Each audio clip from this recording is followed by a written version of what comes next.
요즘 우한 폐렴의 세계적인 팬데믹 현상으로 몸살을 앓고 있는데도 남한 대통령 문재인만이 이 우한 폐렴을 즐기고 있는 것 같다. 발생 초기 첫 친원지인 중국인의 입국을 대만이나 싱가포르, 몽골처럼 초기에 막았더라면 지금 의료진의 거국적 희생에도 감염자와 사망자가 늘어나는 것을 최소화시킬 수 있었던 기회를 놓친 데 대한 대국민 사과는 말고라도 머리 숙여 자숙하며 반성해야 할 텐데도 소 잃고 외양간 고치는 식으로 텅 빈 외양간을 잘 고친다는 이웃의 이빨린 소리에 현역되어 내가 문재인 나야 하는 식으로 청와대는 물론 그를 둘러싸고 있는 졸개들까지 나서서 지당하십니다를 외치는 것을 보면은 이 일에 선후를 모르는 무식한 인간들이 벌이는 바보들의 행진 같은 느낌이 든다. 왜냐하면 본질은 아는지 모르는지 뒷전에 두고 국민들이 어찌되든 잘하고 있지 않느냐며 우한 폐렴에 노출돼 희생되고 있는 국민들의 감정을 외면한 채 자화자찬에만 몰두하고 있기 때문이다. 그런데 이번에 또 우한 폐렴으로 인해 자화자찬할 기회가 생겼으니 남한 대통령은 오히려 이 세계적인 전염병을 즐기고 있는 것 같다.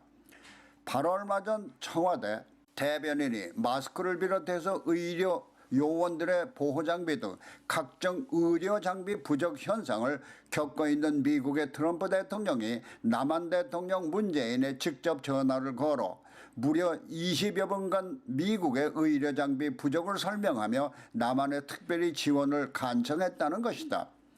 이에 대해서 청와대 대변인은 마치 한국에만 지원을 요청한 것처럼 분위기를 만들고 언론들도 전후 내용은 뒤로 하고 청와대에 그와 같은 분위기 띄우기에 동조하면서 대통령을 우쭐하게 만들었다.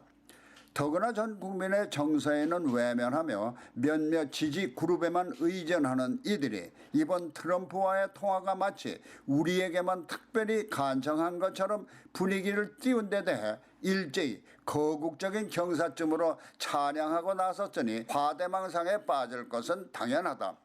특히 대통령 문재인은 트럼프의 간곡한 요청에 대해 여분이 있으면 이라는 전제하에 도와주겠다고 했다는 것인데 중국의 대선은 시진핑이 부탁도 하기 전에 여부는 알아보지도 않고 우리가 알아서 돕겠습니다라며 떡이 필요한 사람보다는 오히려 떡줄 사람이 사정하는 것과는 다른 모습을 보여서 미국에 대해 유독 한껏 생색을 낸 것으로 남한 언론들은 보도하고 있다.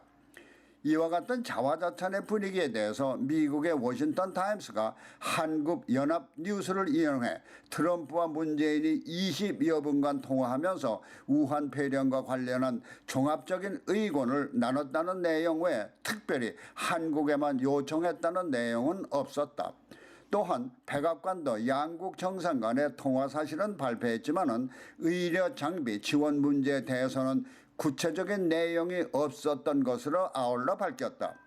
그런데 유독 남한의 청와대만이 생색을 내며 자화자찬한 자초지정을 보니까 트럼프가 유독 한국에만 특별히 요청한 것이 아니라 의료 장비 부족 현상을 겪고 있는 미국의 유럽과 일본 등 전 세계 의약품과 장비를 판매해줄 국가를 물색하는 과정에서 일어난 해프닝이다.